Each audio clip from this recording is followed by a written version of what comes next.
אז שלום לכם תלמידים, מה קורה, מה המצב? מקווה שכיף לכם בבית, בסופו של דבר זה יום בבית וזה נחמד, למרות שאתם צריכים לעשות שתי משימות. אז אנחנו נתחיל במשימה שלנו היום בתנ"ך. בשיעורים האחרונים דיברנו קצת על שיר השירים שאותו כתב שלמה המלך, והוא מדבר בעצם על איזשהו סיפור אהבה בין הדוד לרעיה. זה שתי הדמויות שיש לנו, הדוד זה האהוב, והרעיה זאת האישה, החברה, בת זוג.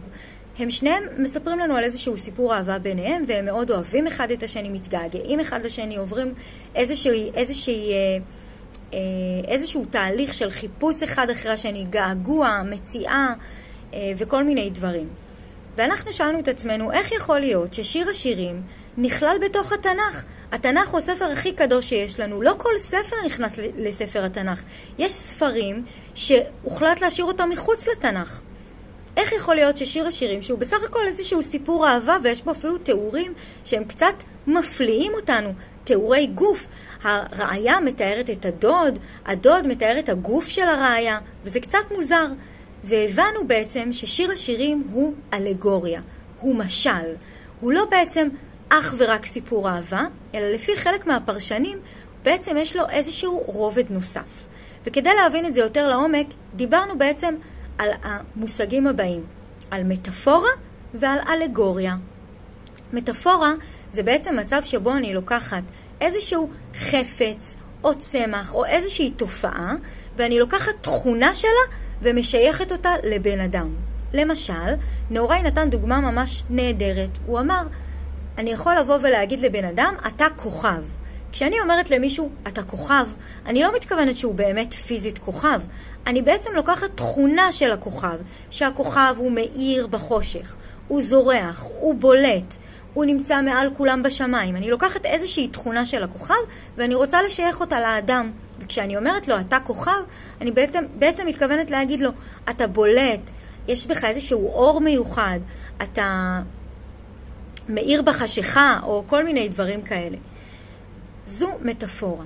אלגוריה זה בעצם סיפור שגם הוא מעין מטאפורה. זה בעצם משל ונמשל. אני מספרת איזשהו סיפור, אבל לסיפור הזה יש איזשהו מסר. כל דמות בה היא בעצם מייצגת איזשהו משהו אחר בחיים. אנחנו סיפרנו את האלגוריה על הנשר. בסיפור שסיפרנו יש אדם שמצא גוזל וגידל אותו ביחד עם התרנגולים שלו, כי הוא לא ידע שהגוזל הזה הוא בעצם נשר. הוא גידל אותו כמו תרנגולת, והגוזל הזה, הנשר הזה גדל כמו תרנגולת, התייחסו אליו כמו תרנגולת. אז הוא תפס את עצמו כמו תרנגולת.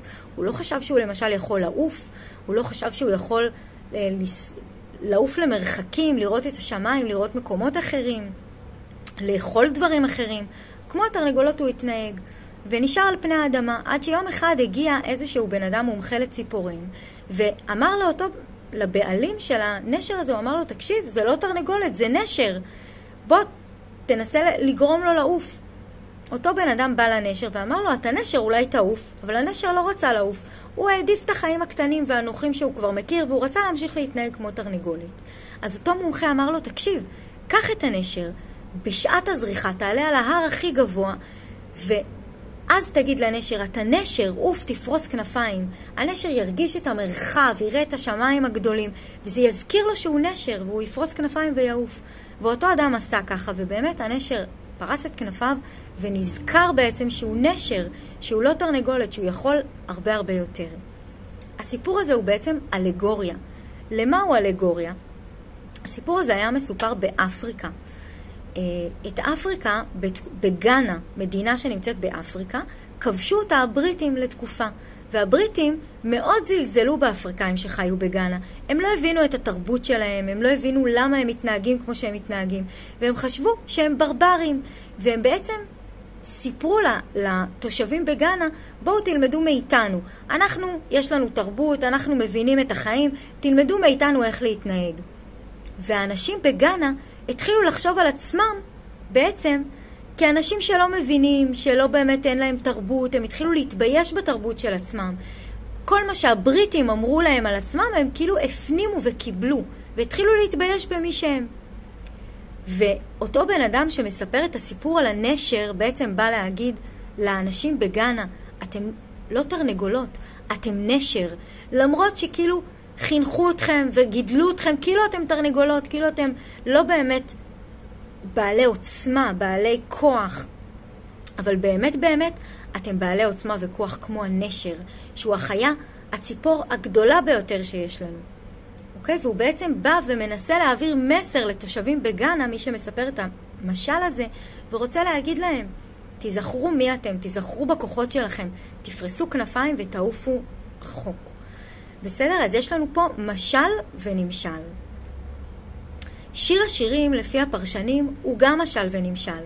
בעצם, הרעיה והדוד הם המייצגים, הרעיה מייצגת את עם ישראל, והדוד מייצג את אלוהים. והסיפור האהבה הזה, שהוא כביכול בין הדוד לרעיה, הוא בעצם סיפור היחסים של עם ישראל עם הקדוש ברוך הוא, עם אלוהים. הגעגועים שאנחנו מרגישים, כל הטלטלות שעברנו בדרך, זה שיצאנו לגלות והיינו רחוקים מאלוהים, ואז חזרנו והתקרבנו אליו שוב.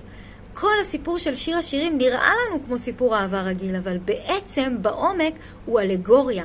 יש לו משל ונמשל. הנמשל שלו זה בעצם היחסים שלנו עם אלוהים.